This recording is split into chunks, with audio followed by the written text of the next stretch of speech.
سیر قمر صاحب نے ماشاءاللہ بہت عمدہ رنگ میں عبادیت صالحون کے مضمون کا حق ادا کیا۔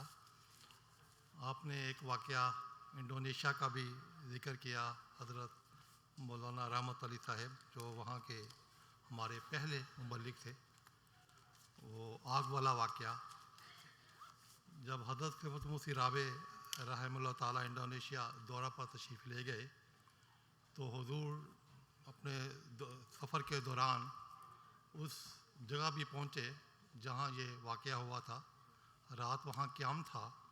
تو صبح فجر کے بعد حضور نے فرمایا کہ اس جگہ جانا ہے جہاں یہ آگ کا واقعہ ہوا تھا اور مولوی صاحب وہاں مقیم تھے۔ چنانچہ فجر کی نماز کے بعد مقامی احباب کے ساتھ حضور انور رحمہ تعالیٰ وہاں تشریف لے گئے۔ وہ اب ایک مارکیٹ بن چکی ہے اور نیچے بازار ہے، کونے کی وہ جگہ تھی، نیچے اب شاپ ہے، اس کے اوپر وہ لکڑی کا جو ایک گھر بنا ہوا تھا، وہاں مولوی صاحب مقیم تھے، کونے کا گھر تھا۔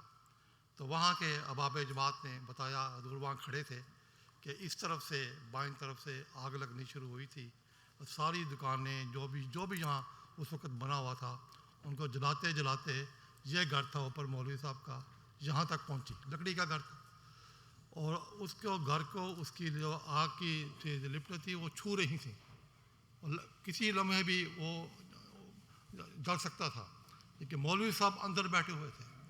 تو احباب نیچے مولوی صاحب کو بلاتے رہے، لیکن مولوی صاحب نے کہا میں نہیں آؤں گا، کیونکہ یہ آگ مسلم نے فرمایا ہے، جیسے قمر صاحب نے بتایا کہ غلام ہے میرے، مجھے کس طرح جلا سکتی ہے، میں مسیح موت کا غلام ہوں۔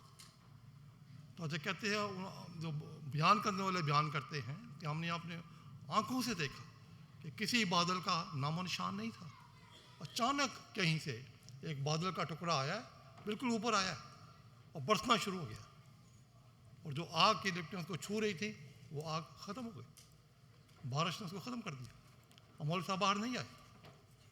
تو یہ وہ نشان تھا۔ پھر حضور نے فرمایا کہ ہم سب مل کے یہاں مولوی صاحب کے لیے دعا کریں گے۔ حضور نے وہاں بڑی لمبی وہاں کھڑے ہو کر بڑی لمبی پرسوز دعا کروائی مولوی صاحب کے لیے۔ پھر اسی سفر میں مولوی صاحب کا یہ ہے کہ ایک جگہ رات قیام تھا، صبح فجر کی نماز کا پروگرام اسی جگہ مقامی جماعت نے کیا تھا، لیکن حضور کے علم میں آیا یہاں سے 6-7 میل دور وہ مسجد ہے، انڈونیشیا کی پہلی مسجد جو مولوی رحمت اللہ صاحب نے تعمیر کروائی تھی۔ تو حضور نے فرمایا کہ میں فجر کی نماز وہاں جا کے پڑھاؤں گا۔ تو وہاں جا کے فجر کی حضور نے نماز پڑھائی، واپس آئی۔ پھر اسی سفر کے دوران راستے میں حضور کے علم میں آیا کہ ایک مسجد آ رہی ہے جو مولوی صاحب نے بنائی تھی۔ حضور نے فرمایا ہم وہاں رکیں گے، 2 نفل پڑھیں گے۔ چنانچہ وہاں قافلہ رکا، مسجد میں تشریف حضور لے گئے اور فرمایا ہم 2 نفل پڑھیں گے اور ان نفلوں میں مولوی صاحب کے لیے دعا کریں گے۔ مولوی صاحب کے وہم و گمان میں بھی نہیں تھا کبھی خدا کا خلیفہ یہاں پہ آئے گا اور قدم قدم پر میرے لیے دعائیں کرے گا۔ تو یہ ہے وہ عبادیت صالحون کا مضمون، جو خدا کے صالح بندے ہوتے ہیں وہ ہمیشہ کے لیے اجر پا جاتے ہیں، دنیا میں بھی اور آخرت میں بھی، اور ہمیشہ وہ خدا تعالیٰ کے حضور مقبول ہوتے ہیں۔ اور پھر جس طرح میں نے آپ کو ذکر کیا کہ کس طرح خلیفہ وقت نے اس اپنے ایک جو اللہ کا صالح بندہ تھا اس کے لیے قدم قدم پر دعائیں کی، بلکہ حضور نے ایک نظم لکھی جو انڈونیشیا کے جلسے پر پڑھی گئی۔